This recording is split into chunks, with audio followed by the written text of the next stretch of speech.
Welcome to teaching exam study. दोस्तों, आज हम बात करते हैं सीटेट की परीक्षा के लिए important topic child development and pedagogy की, जिसमें आज हम बात करेंगे सामाजिक विकास के संबंध में इम्पोर्टेंट कुछ प्रश्न जो कि सीटेट की परीक्षाओं के लिए काफ़ी आवश्यक हैं।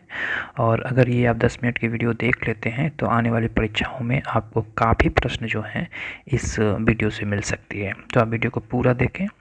पहला प्रश्न है थोड़ा कथन, अभिकथन और कारण वाला प्रश्न है, जिसमें पहला प्रश्न है अभिकथन में कि बच्चे किसी कार्य के परिणाम से यह निर्धारित करते हैं कि वे अच्छे हैं, बुरे हैं, या समझने की और प्रगति करते हैं कि यह नियम और कानून नन्हे हैं और बदले जा सकते हैं। तो इसका कारण यह होगा कि कोहलबर्ग के अनुसार बच्चों की नैतिक विकास जो होती है वो निरंतर होती है, ना कि सतत होती है। तो इसमें कौन सा कथन सही है? तो ए जो है इसमें सही है, लेकिन आर जो है वो गलत उत्तर हो जाएगा। सेकंड प्रश्न है कि 206 नंबर की सामाजिक सांस्कृतिक विकास सिद्धांत किसके द्वारा प्रतिपादित किया गया था? तो उत्तर हो जाएगा वाइगोस्की के द्वारा। सामाजिक सांस्कृतिक विकास का सिद्धांत रूसी मनोवैज्ञानिक लेव वाइगोस्की के द्वारा प्रतिपादित किया गया था और उनका मानना था कि बच्चे संज्ञानात्मक विकास समाज और संस्कृति के साथ उसकी अंतःक्रिया यानी इंट्रैक्शंस पर निर्भर करती है।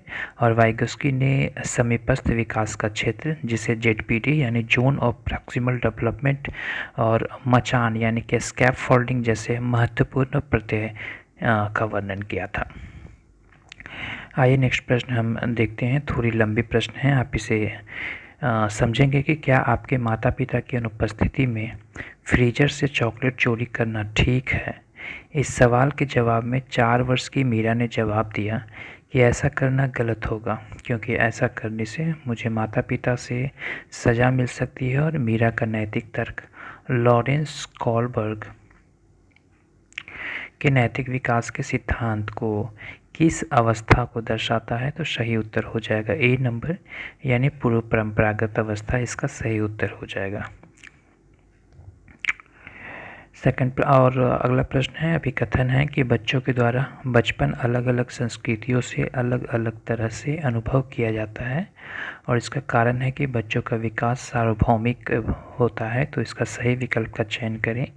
तो सही विकल्प होगा ए सही है, लेकिन जो आर है वो गलत हो जाएगा, यानी कि बच्चों का जो बचपन होता है वो अलग अलग संस्कृति में अलग अलग तरह के अनुभव किया जाता है। अगला प्रश्न है प्रश्न संख्या 209 कि विकास के मनोसामाजिक सिद्धांत का प्रतिपादन किसने किया था? तो सही उत्तर हो जाएगा एरिक्सन्स ने। विकास के मनोसामाजिक सिद्धांत एरिक एरिक्सन्स के द्वारा प्रतिपादित किया गया था और एरिक्सन ने सिगमंड फ्राइड की तरह व्यक्तित्व विकास का आधार जैविक और लैंगिक माना था।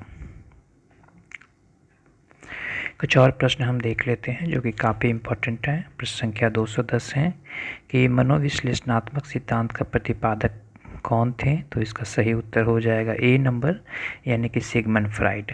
सिगमंड फ्राइड के द्वारा मनोविश्लेषणात्मक सिद्धांत को प्रतिपादित किया गया था और फ्राइड का मनोविश्लेषणात्मक सिद्धांत गतिशील सिद्धांत है और इस धारणा पर आधारित है कि व्यक्तित्व विकास संघर्षों और घटनाओं से निर्धारित होता है।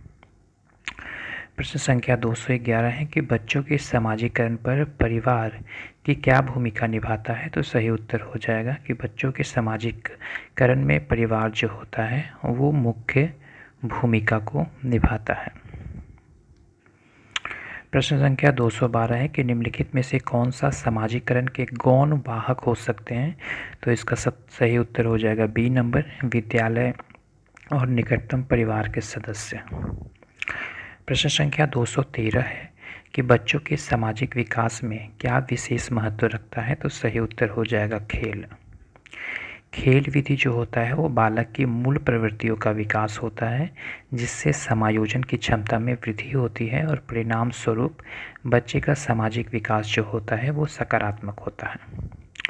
प्रश्न संख्या 214 है कि जब कभी 2 या अधिक व्यक्ति एक साथ मिलते हैं और एक दूसरे को प्रभावित करते हैं तो वे एक सामाजिक समूह का निर्माण करते हैं। यह कथन किस संदर्भ में है? तो सही उत्तर हो जाएगा इसका बी नंबर, यानी कि यह कथन सत्य है। प्रश्न संख्या 215 है कि बच्चों के सामाजिक विकास को प्रभावित करने वाले कारक कौन से हैं, तो सही उत्तर हो जाएगा बी नंबर, यानी कि सामाजिक परिवेशजन्य तत्व।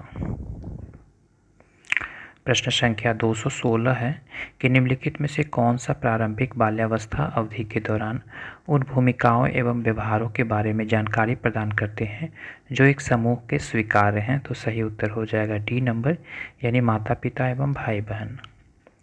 प्रश्न संख्या 217 है कि निम्नलिखित में से कौन सा समाजीकरण का एक प्रमुख कारक है, तो सही उत्तर हो जाएगा ए नंबर, यानी परिवार। समाजीकरण का प्रमुख कारक परिवार होता है क्योंकि बालक पहले परिवार का सदस्य होता है और वहीं से वह अपने परिवार के मूल्यों, परंपराओं और विचारों को सीखता है। प्रश्न संख्या 218 है कि जनसंचार माध्यम समाजीकरण का एक महत्वपूर्ण माध्यम बनता जा रहा है।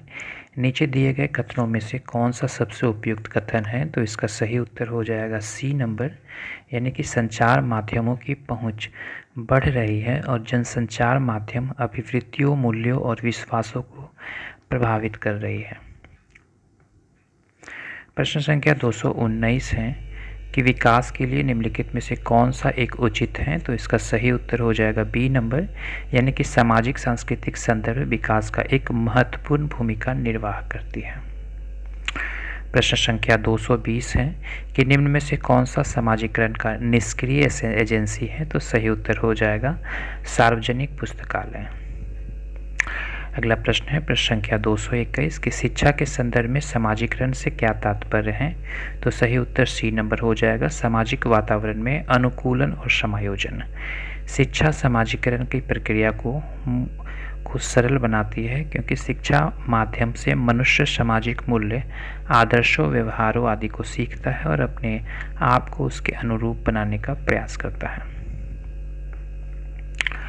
प्रश्न संख्या 222 है कि समाजीकरण है सामाजिक मापदंडों में परिवर्तन, शिक्षक एवं पढ़ाए गए के बीच संबंध, समाज के आधुनिकीकरण की प्रक्रिया या समाज के मापदंडों के साथ अनुकूलन, तो सही ऑप्शन इसका डी नंबर हो जाएगा, यानी समाज के मापदंडों के साथ इसका जो अनुक्रम होता है ये सही हो जाएगा।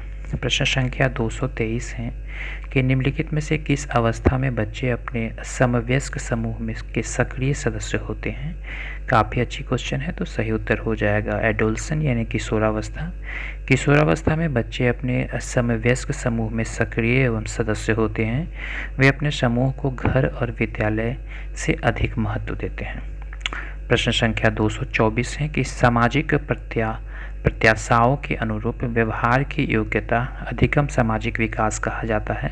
उक्त कथन किसका है, तो सही उत्तर हो जाएगा ए नंबर, हॉरलॉक का। प्रश्न संख्या 225 है कि खेलकूद के जरिए बच्चों में किस प्रकार का विकास संभव है, तो सही उत्तर हो जाएगा परस्पर सम्मान की भावना भी होगी, सहयोग एवं सामंजस्य भी होगी, सामाजिक गुण भी होगा, तो सही उत्तर इसका डी नंबर हो जाएगा कि इनमें से सभी जो विकल्प हैं वो सही हो जाएगा। प्रश्न संख्या 226 है कि बच्चों के समाजीकरण करने की दो विधियों में से एक स्नेहपरक सजा एवं, तो इसका उत्तर बी हो जाएगा, उद्देश्य परक सजा सम्मिलित है। प्रश्न संख्या 227 है कि समाजीकरण वह प्रक्रिया है जिसे बच्चों व वयस्क सीखते हैं, तो इसका सही उत्तर हो जाएगा टी नंबर, यानी कि इन सभी को परिवार में रहकर सीखते हैं बच्चे, विद्यालय में रहकर भी सीखते हैं और श्रेष्ठ जनों के साथ भी रहकर सीखते हैं। वीडियो अच्छी लग रही हो और चैनल पर नए हैं तो चैनल को सब्सक्राइब कर लें ताकि आने वाली वीडियो की नोटिफिकेशन आपको सबसे पहले मिले। नेक्स्ट प्रश्न है 228 नंबर कि निम्न में से कौन सा विद्यालय का मुख्य कार्य नहीं है, तो सही उत्तर हो जाएगा टी नंबर, यानी कि विद्यालय जातिवाद के कारण विद्यार्थियों में बुरी भावना का विकास होता है। जो गलत है वही सही है, इसका डी नंबर ऑप्शन जो है वो सही हो जाएगा। प्रश्न संख्या 229 है कि निम्न में से किसको विद्यालय में समाजीकरण की विशिष्ट अवस्था माना जाता है, तो सही उत्तर हो जाएगा बी नंबर, बाल्यावस्था को विशिष्ट अवस्था जो है वो माना जाता है। अगला प्रश्न है प्रश्न संख्या 233 कि बालक का सामाजिक विकास प्रभावित होता है, तो सही उत्तर हो जाएगा इनमें से सभी, यानी कि सामाजिक आर्थिक स्तर से भी, विद्यालय से भी और परिवार से भी प्रभावित होती है। प्रश्न संख्या 234 है कि एक शिशु का सामाजिक विकास किस पर निर्भर करता है। तो सही उत्तर हो जाएगा तीनों ऑप्शन उसके अन्य लोगों के साथ अंतःक्रिया के आधार पर, शिशु को मिलने वाले प्यार और अपनत्व के आधार पर, और उसके द्वारा दूसरों पर ध्यान अपनी और आकर्षित करने की क्षमता के आधार पर। तो डी नंबर इसका ऑप्शन जो है ये उचित हो जाएगा। प्रश्न संख्या 235 है कि बच्चों के अच्छे चरित्र निर्माण के लिए क्या आवश्यक है। पाठ्य पुस्तकों में चरित्र निर्माण संबंधी पाठ होने चाहिए, चरित्र निर्माण के लिए व्याख्यान दिए जाने चाहिए, कक्षा कक्ष गतिविधि इस प्रकार से हो कि बच्चों को चरित्र निर्माण में सहायता मिल सके, और महापुरुषों की जीवनी पढ़ाई जानी चाहिए। तो सही उत्तर हो जाएगा ऑप्शन नंबर सी, यानी कि कक्षा कक्ष में गतिविधि इस प्रकार से हो कि बच्चा चरित्र निर्माण में सहायता मिल सके। बच्चों में अच्छे चरित्र निर्माण के लिए कक्षा कक्ष की गतिविधि इस प्रकार से हो जिससे कि बच्चों की चरित्र निर्माण में सहायता मिल सके। इसके लिए शिक्षक आदर्शपरक गुण, कक्षा कक्ष की सामाजिक अंतर प्रक्रिया एवं सहयोगात्मक व्यवहार को महत्वपूर्ण भूमिका निभा सकते हैं। तो ये इंपॉर्टेंट कुछ प्रश्न थे समाजीकरण से रिलेटेड, जो कि काफ़ी इंपॉर्टेंट है। अगर समाजीकरण से प्रश्न पूछी जाती है सीटेट के एग्ज़ाम में तो आप एक भी प्रश्न छोड़ करके नहीं आएंगे। तो एग्ज़ाम से पहले 2-3 बार वीडियो को ज़रूर देख लें, और चैनल पर नए हैं तो चैनल को सब्सक्राइब करें, और अपनी कोई राय है तो कमेंट बॉक्स में अपनी राय लिखें ताकि CDP की और विषय के संबंध में हम आपके लिए प्रश्न ला पाएँ। वीडियो अच्छी लगी होगी, चैनल को सब्सक्राइब कर लें। वीडियो देखने के लिए धन्यवाद।